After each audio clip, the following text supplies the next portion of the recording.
myself, my husband, and our daughter. A lady who is my husband's niece, who had joined us in Akure with the hope of traveling with us to Lagos. The driver, accountant, maintained a normal speed. He drove professionally. That gave me a lot of comfort, and I felt I could find some time to sleep a bit. My daughter was next to me. She was just 9 years old. She was coming to Nigeria with me for the second time. Shortly after Ijare Junction, the driver felt the wagon's tires rupture and decided to park the car with the hope of changing the tires. It was like a film. In a jiffy, motley crowd of armed men in military uniform came out of the bush. They fired at the boot of the car. Ahead of us, 5 of them came out of the bush. Another 2 came from the rear. My daughter screamed, "Mommy, Daddy, what's going on?" There was no time to say a word. They marched us through into the bush, firing into the sky.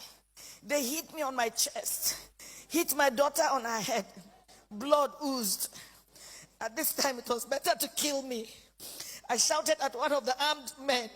His response was hell. He went straight for my private part, tore my dress with his gun. The others ripped my dresses. I was left with my undies. My husband and my daughter started crying. 2 of them dug their teeth into my breasts. While attending a secondary school in Adamawa, I had lived with some fulani, so I understood a few fulani words. I started pleading, at least for my daughter. To my shock, at gunpoint, they removed the dress of my little girl. One of them carried her on his head as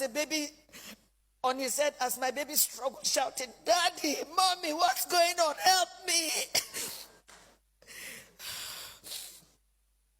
I could not help myself.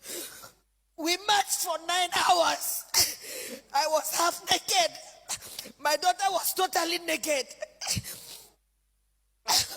Her tears was like a stream of blood on her cheeks. Our phones had been seized.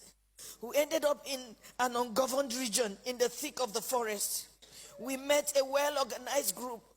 There were some kidnapped victims. I saw 2 women, 2 ladies and 3 men. There were some people with their legs chained to trees. They were as if half dead. We were separated.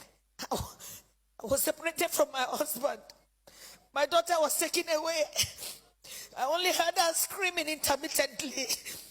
I did not know what they were doing to her. These men, now about 2 dozen, had a full kitchen. They had a huge camp and a traditional medical team. How can they say they don't know where these people are? How can they say that? But the camps appeared isolated from each other. We heard noises afar, indicating it might be nuclear settlements of camps. Right in my presence, I saw them pack the remains of a woman. They took her and buried her a few meters away from us. She had tribal marks. I cannot describe the agony of 6 days in captivity in this little piece. I cannot talk about how they asked my husband to choose between myself being raped or his daughter being raped. My husband broke down in uncontrollable tears. One of them hit him saying, "Yoruba bastard, you dey cry, idiot." They now gave him an option that he should be raped by one homosexual among them. My husband, a devout Muslim. My husband is a devout Muslim. He told them that homosexual and rape of any kind was against Islam. They hit him with the butt of AK-47. What do you know about Islam? You can imagine, you are being asked to choose between being raped by a homosexual, your daughter just 9 years old, or your wife being raped. They gave the 4th option. If you fail to choose one, we would rape your daughter Rape you, the man, and rape me, the wife. I made myself the sacrificial lamb.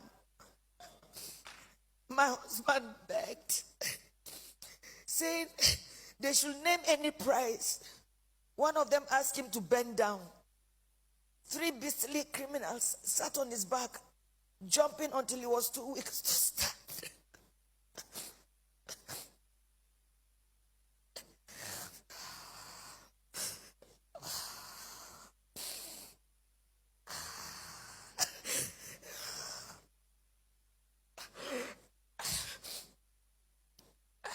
I was not allowed to put on any additional clothes. Imagine they rape you all night and they stop you from putting on any clothes for 24 hours. The rain fell once. I became a relic at a sexual museum for the armed men who in turn addressed me and asked questions about my financial standing. New Fulani men joined the camp. They organized military training for the new Fulani men